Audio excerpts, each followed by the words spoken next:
Hai, Assalamualaikum warahmatullahi wabarakatuh. Kita bertemu kembali pada video pembelajaran kali ini. Pada video pembelajaran kali ini, kita akan membahas tentang hak asasi manusia. Sebelum kita mulai melaksanakan kegiatan pembelajaran, maka adik-adik harus mengetahui kompetensi dasar dan indikator yang harus dikuasai setelah kita melaksanakan kegiatan pembelajaran ini. Kompetensi dasarnya adalah menganalisis pelanggaran hak asasi manusia dalam perspektif Pancasila dalam kehidupan berbangsa dan bernegara. Nah, dari kompetensi dasar ini kita turunkan kembali ke dalam indikator-indikator. Indikator yang harus kita kuasai adalah yang pertama, mampu mengetahui konsep hak asasi manusia. Yang kedua, kita akan mampu mengetahui ciri-ciri hak asasi manusia.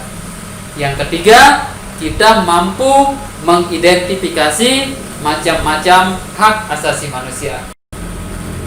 Hak asasi manusia ini kita bahas dulu secara bahasa supaya pemahaman kita menjadi komprehensif. Baik, hak asasi manusia ini diambil dari bahasa Inggris yaitu human right. Ada juga dalam bahasa Arab yang dinamakan dengan hukukul insan yang bermakna sama, yaitu hak-hak dasar manusia. Tentunya hak-hak dasar ini melekat pada diri manusia itu sendiri karena dia menjadi manusia. Hak asasi manusia ini ada pada diri manusia karena kemanusiaannya.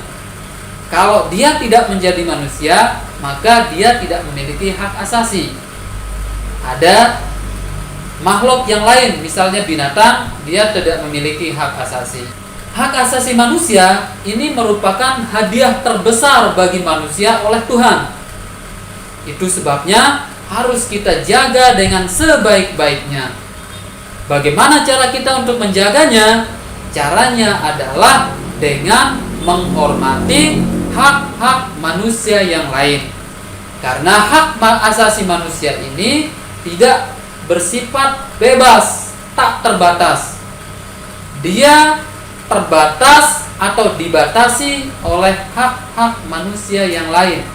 Undang-undang yang mengatur tentang hak asasi manusia ini terdapat pada Undang-Undang Nomor 39 Tahun 1999.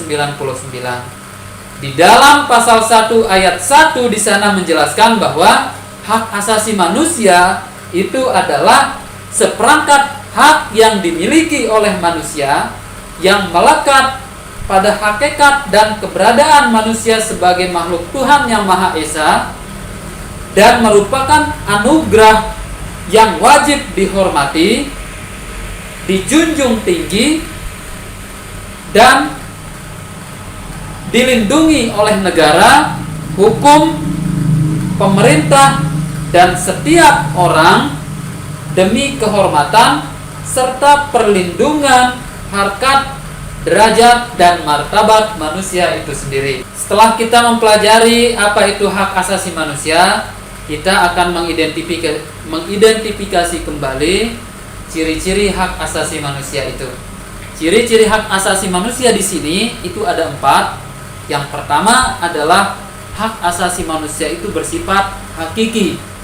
Bersifat hakiki artinya adalah manusia lahir di muka bumi ini sudah dibarengi dengan hak asasinya. Yang kedua, hak asasi itu bersifat universal, artinya berlaku untuk seluruh manusia di muka bumi ini. Yang ketiga, hak asasi manusia itu tidak dapat dicabut. Ia melekat atau inherent dalam dirinya, sehingga tidak ada satupun manusia atau pemerintah atau orang yang berkuasa sekalipun tidak mampu untuk mencabut hak asasi itu. Yang keempat, hak asasi manusia tidak dapat dibagi.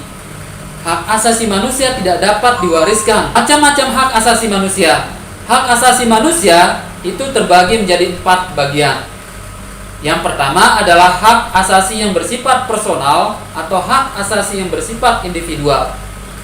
Pada intinya atau pada dasarnya, hak asasi manusia semuanya bersifat individual. Yang kedua dinamakan dengan hak asasi kolektif.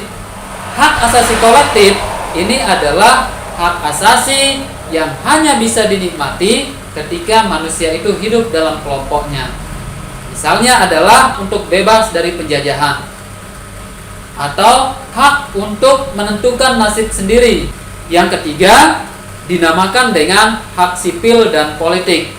Sipil bermakna warga negara, politik bermakna hubungan warga negara dengan pemerintah atau negara.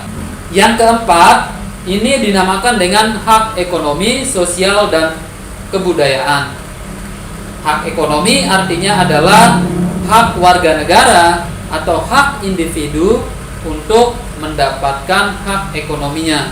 Dalam hal ini, hak ekonomi bisa dalam bentuk hak untuk mendapatkan pekerjaan, hak untuk mengembangkan karir, atau hak untuk mendapatkan upah dan sebagainya.